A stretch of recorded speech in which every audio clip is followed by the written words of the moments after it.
Praise the lord dear friends, Jesus loves you vision की Sunday live service में मैं pastor अभिषेक अरोरा आज आप सबका स्वागत करता हूं। और हम विश्वास करते हैं कि इस वक्त जब हम सब लोग प्रभु यीशु मसीह की हुजूरी में उसकी इबादत करने के लिए तैयार हैं, तो आइए हम अपने सरों को झुकाएं और आज के वचन के लिए हम परमेश्वर से प्रार्थना करें कि वो हमें सिखाए और अपने रूह से, अपने आत्मा से भरे और हम वो बातें जान सकें जो आज के दिन में प्रभु यीशु मसीह मुझसे और आपसे चाहता है। दयालु पिता परमेश्वर, प्रभु यीशु मसीह के नाम में आपके पाक चरणों में धन्यवाद के संग आते हैं पिता, और चाहते हैं बोलने वाले हम नहीं परंतु आपका आत्मा हो।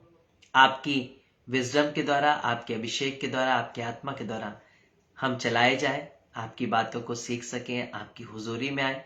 और प्रभु हम चाहते हैं कि आपकी इच्छा, मर्जी और योजना हमारे परिवार, हमारे जीवनों से पूरी होने पाए।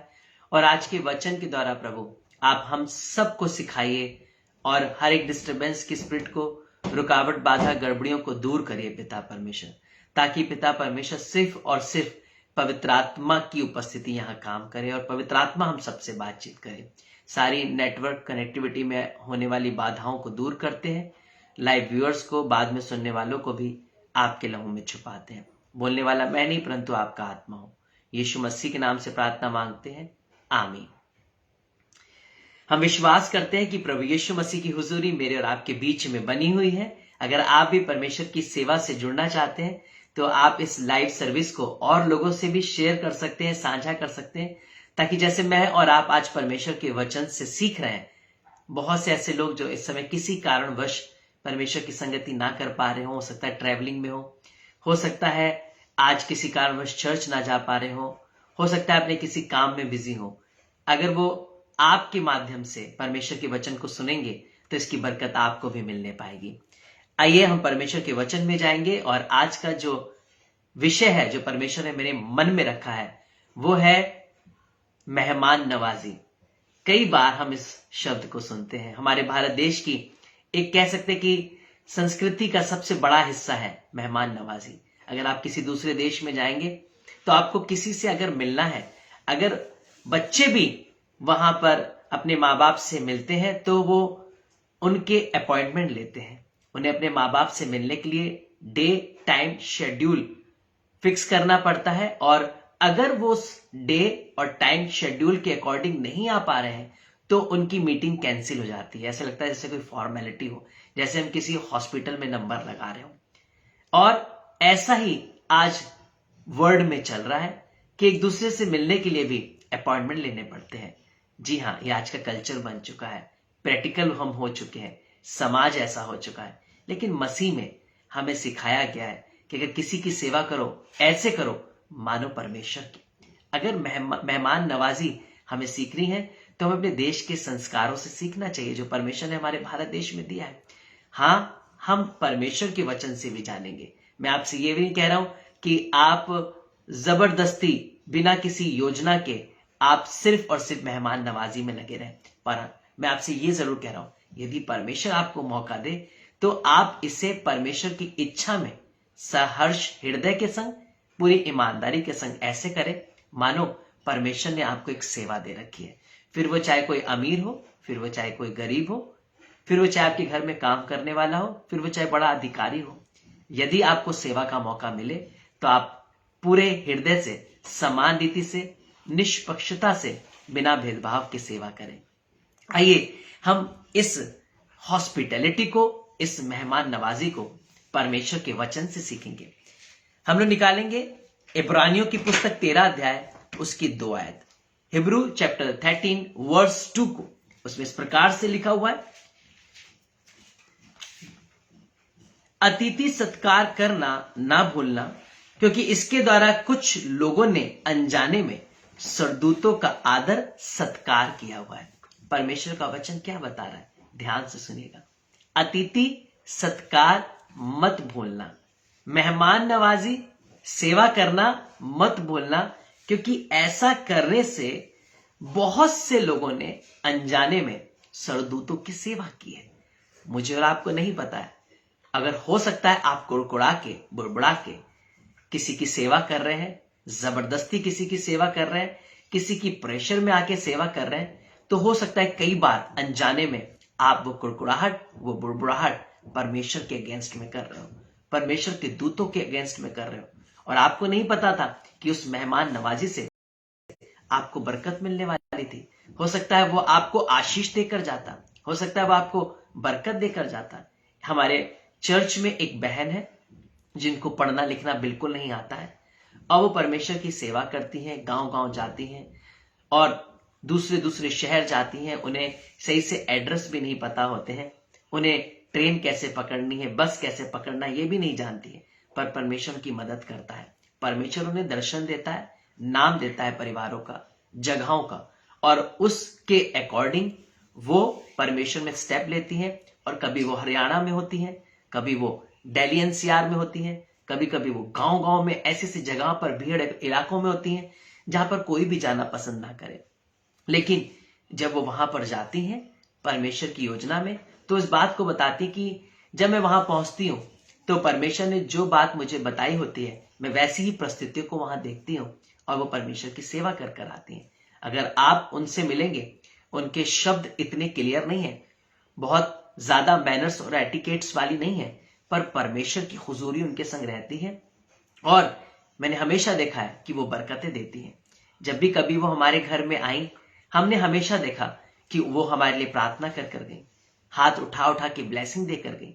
एक बार की बात है, उनकी तबीयत खराब थी, वो घर पर आई तो मैंने कमरे में उनको लिटाया, उनकी सेवा करी, टहल करी और उनसे कहा, मैंने कहा आप रेस्ट करिए, आप सो जाइए और आराम से जब शाम को उठे तब आप अपने घर जाइएगा। और मेरी आदत है कि मैं दोपहर में सो नहीं पाता हूं, तो मैं कुछ ना कुछ परमेश्वर के कार्यों में लगा रहता हूं। और मैं थोड़ी देर के बाद देखा, जिस बहन को मैंने कहा आप रेस्ट करिए, हमारी आंटी को, और थोड़ी देर बाद मैंने जब देखा तो वो हाथ उठा के परमेश्वर की इबादत कर रही थी, वो गीतों को गा रही थी। और पूरी दोपहर लोग सोते हैं और मैंने देखा वो पूरी दोपहर 1 से 2 घंटा मेरे घर में, उस कमरे में जहां पर मैंने उनसे कहा था आप रेस्ट करिए, वो हमारे लिए प्रार्थना करती रही, हमारे लिए आंसू बहाती रही, हाथ उठा के इबादत करती रही। मैंने एक दिन उन्हें देखा कि वो उठ के सब सो रहे थे और उन्होंने घर के बर्तनों को साफ कर दिया। और हमें लगता है कि वो साधारण है, हमें लगता है कि उनके पास एटिकेट्स नहीं है, हमें लगता है ये तो बहुत छोटे लोग हैं, पर हमें ये नहीं पता कि वो कितनी बरकतें हमें देने जा रहे हैं, हमें ये नहीं पता वो कितनी आशीषें हमें देकर जा रहे हैं। और इसलिए हमें सेवा जब भी करें तो ऐसे करें मानो परमेश्वर की सेवा कर रहे हो, मानो हम अतिथि सत्कार कर रहे हो, मानो हम सरदूतों की सेवा टहल कर रहे हो। और जब हम ऐसी मनसा से करेंगे तो हम कभी कुड़कुड़ा के बुड़बुड़ा के नहीं करेंगे, क्योंकि हमें नहीं पता हम उसकी बरकत पाने जा रहे हैं, हम उसकी वो आशीष पाने जा रहे हैं जो संसार और मनुष्य हमें नहीं दे सकता है। आइए हम लोग परमेश्वर के वचन से निकालेंगे पहला पत्रस 4 अध्याय और उसकी 9 आयत से। 1 पीटर 4th चैप्टर वर्स 9, उसके आगे लिखा हुआ है, बिना कुड़कुड़ाए एक दूसरे का अतिथि सत्कार करो। ध्यान से सुनिएगा, कोई घर में आता है, हम जय मसीह की कहते हैं और किचन में जाकर कहते हैं कब ये यहां से जाएंगे, कैसे ये हमारे घर पर आ गए, अब देखिए आकर बैठ गए। और कई बार हम उनको अच्छे से अच्छा खिला भी रहे हैं, हम मार्केट से भी शायद कुछ ऑर्डर कर कर उनको खिला रहे हैं, हो सकता है हम अपने घर के अच्छे अच्छे पकवान को उनके सामने रख रहे हैं, लेकिन किचन में जाके हम बुड़बुड़ा रहे हैं, कुड़कुड़ा रहे हैं। इसकी क्या बरकत हुई? हमने इतना कुछ कर भी दिया, हमने सेवा कर भी दी, हमने बेस्ट से बेस्ट अरेंजमेंट्स भी कर दिए, लेकिन हम दिल से खुश नहीं है। तो इतना सब कुछ करने के बाद भी हमें कुछ फायदा नहीं मिला। आप एक प्याली चाय पिलाइए और भले संग में 2 बिस्कुट और थोड़ी सी नमकीन रख दें। आप ये भी नहीं कर सकते तो किसी के पास आके आप एक गिलास पानी पिला के उन्हें गले से लगा के आप उनका अतिथि सत्कार करें। मैं आपको बताना चाहता हूं, आपके बहुत अरेंजमेंट से परमेश्वर खुश नहीं होता है, पर आपके दिल की मनसा से जो आपने सेवा टहल की, उससे परमेश्वर आनंदित होता है।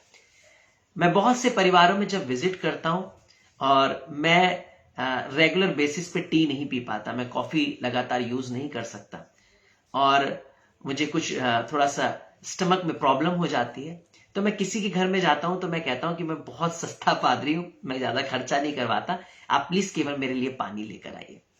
और मैं सिर्फ पानी पीता हूं उनके लिए प्रार्थना करता हूं और चला जाता हूं। लेकिन मैं देखता हूं कि इसकी बरकत भी परमेश्वर उनको देता है, क्योंकि भले उन्होंने एक गिलास पानी पिलाया है, लेकिन उन्होंने बैठकर जो सम्मान दिया है, उन्होंने बैठकर जो समय दिया है, उन्होंने परमेश्वर की हुजूरी में आत्मा के संग बैठकर आंसू बहाए हैं, वो मेरी बरकत होती है, वो मेरी आशीष होती है, वही मेरे लिए मेरा सब कुछ होता है। भले वो मेरे सामने ढेरों पकवान लगा दे, पर परमेश्वर के वचन का आदर ना करे, वो मेरे आने का आदर ना करे, वो परमेश्वर की हुजूरी का आदर ना करे, और वो मुझे बहुत दान दे दे, चंदा दे दे, लिफाफा दे दे।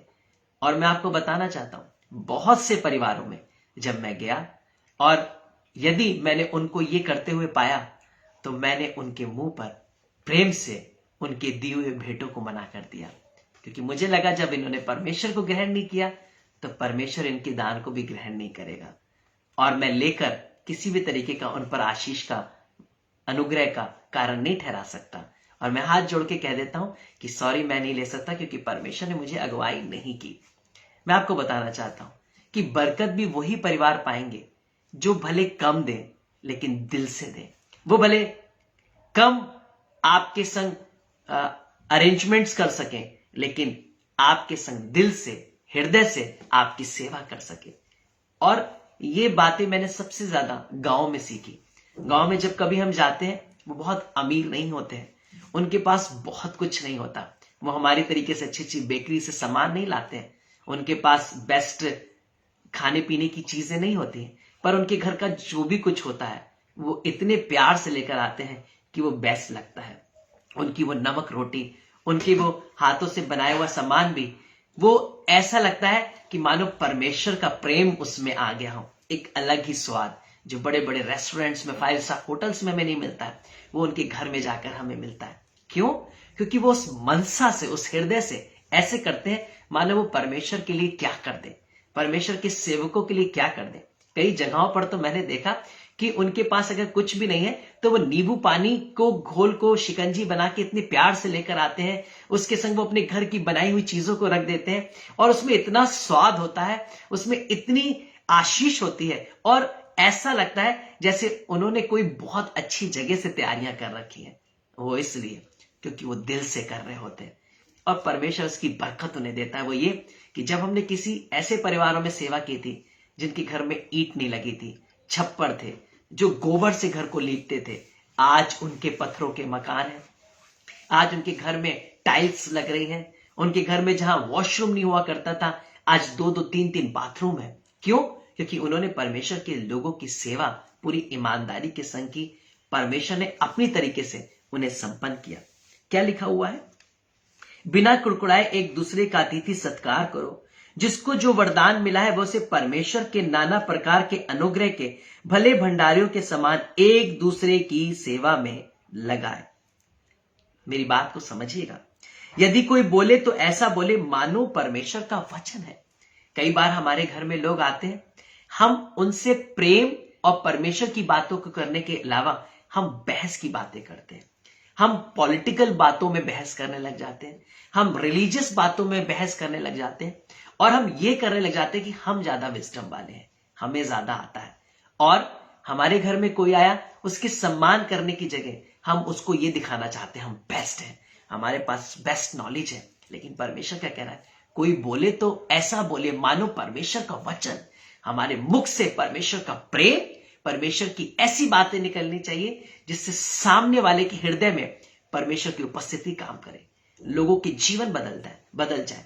अगर आप क्या कोई ऐसा व्यक्ति भी आता है जो परमेश्वर को नहीं जानता है, तो आप अपने परमेश्वर के प्रेम को ऐसा प्रकट करिए, परमेश्वर के वचनों का ऐसा इस्तेमाल करिए कि उनके जीवन में परमेश्वर की हुजूरी आ जाए। मैं जिस शहर में रहता हूं और जिस कॉलोनी में रहता हूं, वहां पर सारे लोग मेरे परिवार को छोड़कर अन्य ईश्वरों को मानने वाले हैं, लेकिन उनके बीच में हमारा ऐसा प्रेम है, हम इस तरीके से एक संग रहते हैं, एक दूसरे के संग ऐसे खड़े होते हैं।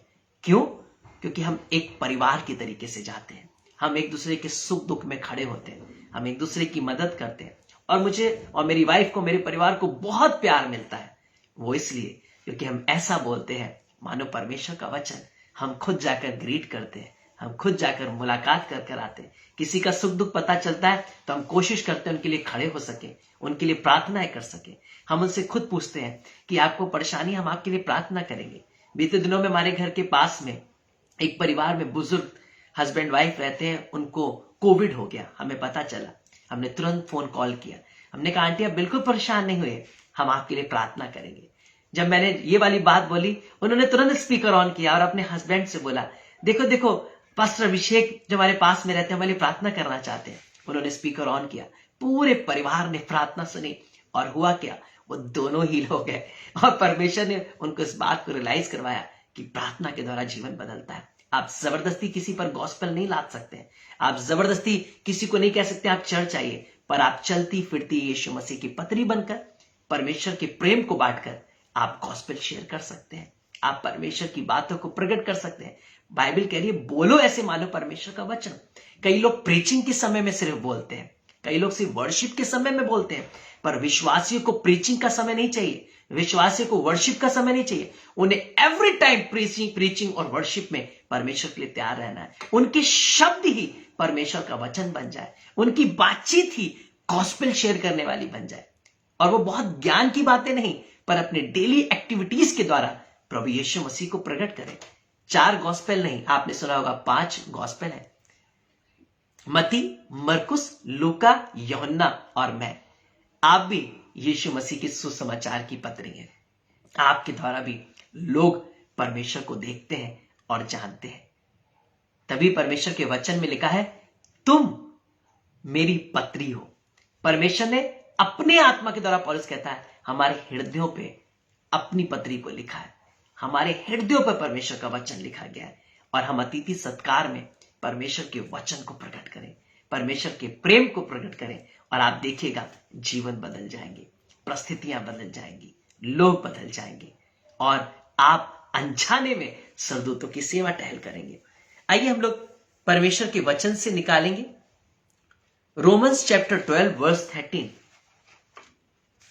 रोमियो की पुस्तक 12 अध्याय और उसकी 13वीं आयत लिखी है, पवित्र लोगों को जो कुछ आवश्यक हो उसमें उनकी सहायता करो, पहनुआई करने में लगे रहो। ध्यान से सुनिएगा, हमें निरंतर पहनुआई करने में और परमेश्वर के लोगों की सेवा टहल करने में लगे रहना है, किसी मनसा और लालच से नहीं कि हमें बदले में कुछ मिले। आप याद करिए उस स्त्री को, दूसरा राजा 4 अध्याय, सुनेमवासी स्त्री। उस स्त्री के पास किसी वस्तु की घटी नहीं थी, कुलीन थी, और उसने एलीशा से कहा तू जब भी यहां से गुजरे तो मेरे घर पे टिका करना, यहीं भोजन करना। उसने उपरोटी कोठरी बनाई, गेजी और एलीशा वहीं पर जाकर टिका करते थे। उसने कोई मनसा नहीं कि बदले में वो हमें कुछ दे, और बस दिल से वो पहनुआई किया करती थी। एलीशा ने उसको वरदान दिया कि तू ठीक अगली ऋतु में गर्भवती ठहरेगी, जबकि थी उसने कोई भी प्रेयर रिक्वेस्ट नहीं रखा। लेकिन हुआ क्या कि उसकी वृद्धा अवस्था में जब वो गर्भवती नहीं हो सकती थी, परमेश्वर ने उस स्त्री को और उसके पति को आशीषित किया, वो माँ बाप बनने पाए।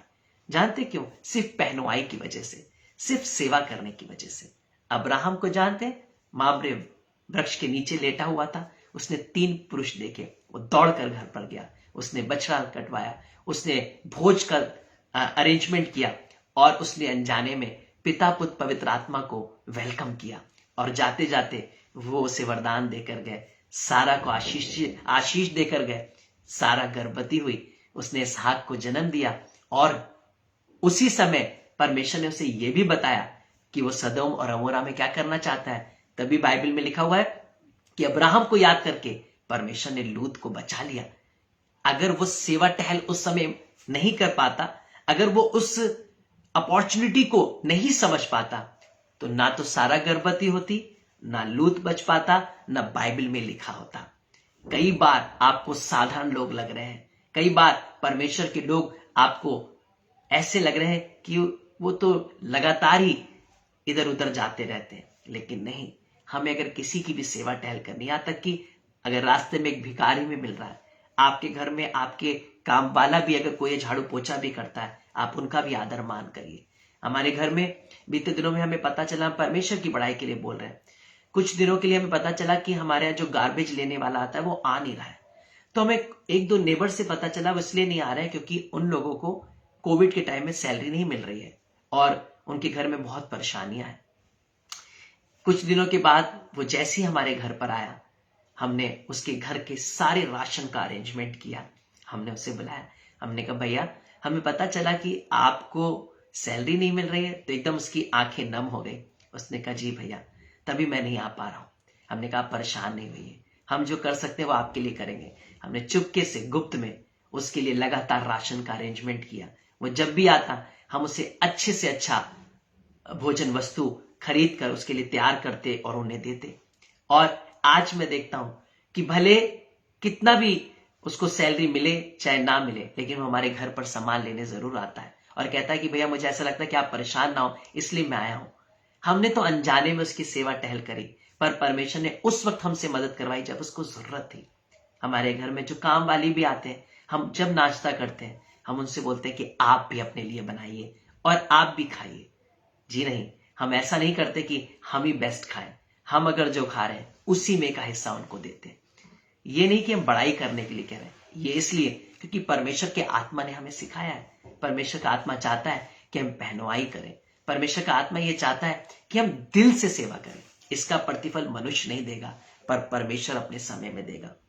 और 16 और उसकी 1-2 आयत में लिखा है, मैं तुमसे फीबे के लिए जो हमारी बहन और किंक्रिया कलीसिया की सेविका है विनती करता हूं कि तुम जैसे कि पवित्र लोगों को चाहिए उसे प्रभु में ग्रहण करो और जिस किसी की बात में उसको तुम्हारी आवश्यकता उसकी सहायता करो, क्योंकि वो भी बहुतों की वरन मेरी भी उपकार करने वाली रही है। क्या कह रहा है परमेश्वर का सेवक कि इस सेविका ने मेरी भी सेवा की है, इसलिए तुम भी उसकी आवश्यकताओं में उसकी घटी को पूर्ण करो। हमें और आपको किसी को भूल नहीं जाना है, हमें निरंतर सेवा में लगे रहना है, क्योंकि अनजाने में बहुत से लोगों ने सरदूतों की सेवा टहल की है। लूत को देखिए, जब सरदूत उस नगर को नाश करने के लिए गए, उसने उनको अपने घर में आमंत्रित किया। उनके लिए वो आप अपनी लड़कियों को देने के लिए तैयार हो गया। लेकिन हुआ क्या, उसकी इस सेवा भावना के द्वारा लूत और उसका पूरा परिवार उस नगर से निकाल लिया गया। सदोम अमोरा तो नाश हुए, परंतु लूत और उसके परिवार को परमेश्वर ने इसलिए निकाल लिया क्योंकि उसने सही समय पर अतिथि सत्कार किया। यह अतिथि सत्कार उसके परिवार के बचने का कारण ठहरा। हम लोग परमेश्वर के वचन में जानते हैं कि यीशु मसीह के पास जब भीड़ चली आती थी तो यीशु मसीह कहता था कि उन पे तरस खाता था कि उन्हें ऐसे जाने मत दो, क्योंकि वो शाम हो चुकी और अभी तक हमारे साथ रहे। और 5,000 की भीड़, कभी 4,000 की भीड़, जिसमें स्त्री पुरुष अलग 15-15, 20-20 हजार लोगों को यीशु मसीह फीड करता था, धन्यवाद देकर रोटी तोड़ता था और उन सबको खाना खिलाता था। क्यों? क्योंकि वो भी आप सेवा टहल करना चाहता था। वो भी इस पृथ्वी पर रह के हमें सिखा कर जाना चाहता था। बाइबल में यहां तक लिखा है कि विशेष करके उनकी सेवा करो जो लंगड़े हैं, लूले हैं, गरीब हैं, लाचार हैं, इसलिए क्योंकि बदले में वो तुम्हें कुछ नहीं दे सकते। बदले में वो तुम्हारी सेवा उस तरीके से नहीं कर सकते। जब तुम इनकी सेवा करोगे तो जब न्याय आएगा तो परमेश्वर तुम्हें उसका प्रतिफल देगा। कई बार हमें लगता है कि हमें सूटेड बूटेड वाले लोगों को, बड़े इवेंजलिस्ट, पास्टर, अपोस्टल्स को, पास्टर्स को ही केवल हमें सेवा करनी है, या बहुत अच्छे बिलीवर्स, बहुत अच्छे रेपुटेड फैमिली में बिजनेसमैन या कोई सीईओ या मैनेजर की ही सेवा करनी है। परमेश्वर का वचन कह रहा है हमें ऐसों की सेवा ज्यादा करनी है जो बदले में हमें सेवा ना कर पाए, जो बदले में हमारे संग वैसे बर्ताव ना कर पाए, क्योंकि उसका रिवॉर्ड न्याय के दिन में परमेश्वर हमें देगा। इसलिए सेवा टहल करना, हॉस्पिटैलिटी करना निरंतर हृदय से होना चाहिए, कभी कुड़कुड़ाकर बुड़बुड़ाकर नहीं। अपने परमेश्वर की सेवा जानकर उसे करिए। ये प्रैक्टिकल बातें हैं, लेकिन विश्वास करिए कि ये बातें आपको बरकत देने जा रही है। ये बातें आपको आने वाले समय में बहुतायत की आशीष देने जा रही है। हमने अपने परिवार में देखा है कि जब हमने ऐसा किया है, हमने बहुत से लोगों की आशीष और आशीर्वाद पाए हैं, और जिसकी आशीष हम आज भी काट रहे हैं और आगे भी काटते रहेंगे। और आप भी सीखिए। प्रभु, आज हम प्रार्थना करते हैं, पवित्र आत्मा हम में से हर एक के लिए, आज सुनने वालों पर प्रभु आपका आत्मा काम करे, हमारे अंदर परमेश्वर का आत्मा आ जाए। और जैसे अब्राहम ने पिता पुत्र पवित्र आत्मा की सेवा की, जैसे यीशु मसीह ने अपने पीछे चलने वाली भीड़ की सेवा की। प्रभु यीशु मसीह जैसे लूत ने स्वर्गदूतों की सेवा टहल की, वैसे अनजाने में हम भी आपकी स्वर्गदूतों की सेवा टहल करने पाए। प्रभु आपका वचन कहता है कि मैं कह दूंगा कि जब मैं जेल खाने में था ये मुझसे मिलने आए, जब मेरे पास कपड़े नहीं थे इन्होंने मुझे कपड़े पहनाए। तब लोग कहेंगे हमने ऐसा कब तेरे संग किया। यीशु मसीह कहेगा जो तुमने मेरे लोगों के संग किया वो मेरे संग किया। यदि तुम्हें कोई मेरे नाम से एक गिलास पानी भी पिलाएगा तो उसका प्रतिफल पाएगा।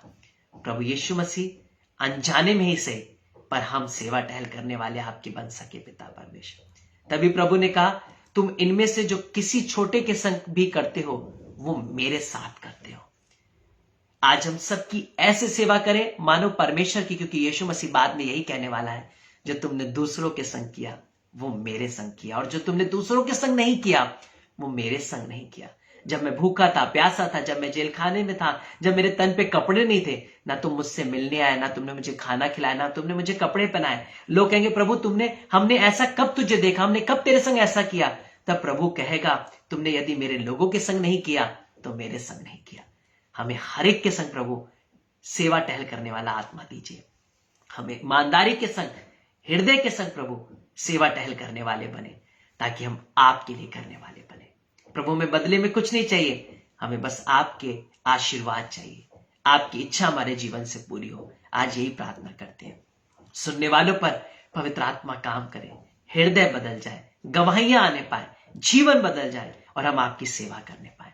आज के वचन में अगर कोई भी मुझसे गलती हुई तो माफी मांगते हैं। कोई बीमार है तो वो चंगा हो सके, निराश है आशावादी हो सके, जिनके गर्भ नहीं उनके गर्भ ठहरने वाले बन सके, जिनके विवाह नहीं हो रहे उनके बच्चों के अच्छे जीवन साथी मिलने वाले बन सके। प्रभु यीशु से जो कैंसर, डायबिटिक पिता, बीपी पेशेंट है, थायराइड प्रॉब्लम है, माइग्रेन है, बैक पेन है, स्पाइनल प्रॉब्लम है, प्रभु यीशु मसीह अर्थराइटिस है, किडनीज इश्यूज है, हार्ट प्रॉब्लम्स है, एड्स है, किसी भी प्रकार के पिता परमेश्वर ईएनटी प्रॉब्लम है, डिप्रेशन, टेंशन, एंजाइटी है, नींद का ना आने का आत्मा है, प्रभु यीशु मसीह के नाम से हर एक बीमारी का दुष्ट आत्मा छोड़कर जाने पाए। कोई गुप्त बीमारी है, आपस में प्रेम नहीं है, डाइवोर्स होने वाले हैं, इस स्पिरिट को हम रिब्यूक करते हैं यीशु मसीह के नाम से।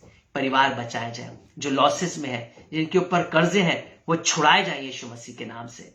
प्रार्थना करते जिनके बच्चे पिता अटेम्प्ट कर रहे हैं पिता परमेश्वर कॉम्पिटिशन्स में, गवर्नमेंट जॉब के लिए, पिता परमेश्वर किसी पिता परमेश्वर नए अपॉर्चुनिटी के लिए, पिता परमेश्वर अपनी स्टडी के लिए दूसरी कंट्रीज में जाने के लिए तैयारी कर रहे हैं, अपने पिता परमेश्वर एजुकेशन के लिए, हो सकता है पिता अपने आने वाले लाइफ के फ्यूचर प्लान के लिए, परमेश्वर के रास्तों को खोलिएगा प्रभु। प्रार्थना करते हैं प्रभु यीशु मसीह आपका अनुग्रह सब पर बना रहे। जिनके बच्चे आज नशे में, संसारिकता में भटक गए, जिनके परिवार के लोग अभी भी विश्वास में नहीं है, वो यीशु मसीह के नाम में विश्वास में आने पाए, लोग छुड़ाए जाए, नशे का दुष्टात्मा परिवारों से बाहर जाने पाए, लड़ाई झगड़े का आत्मा, एक मन का ना होना यीशु मसीह के नाम से जाने पाए, और प्रभु आपकी इच्छा हम सबके जीवन में पूरी हो। प्रार्थना को जीवित प्रभु यीशु मसीह के नाम से मांगते हैं, आमीन। परमेश्वर आप सबको आशीष दे, लगातार सेवा में बने रहिए, हमारे लिए भी प्रार्थना करते रहिए। God bless you all.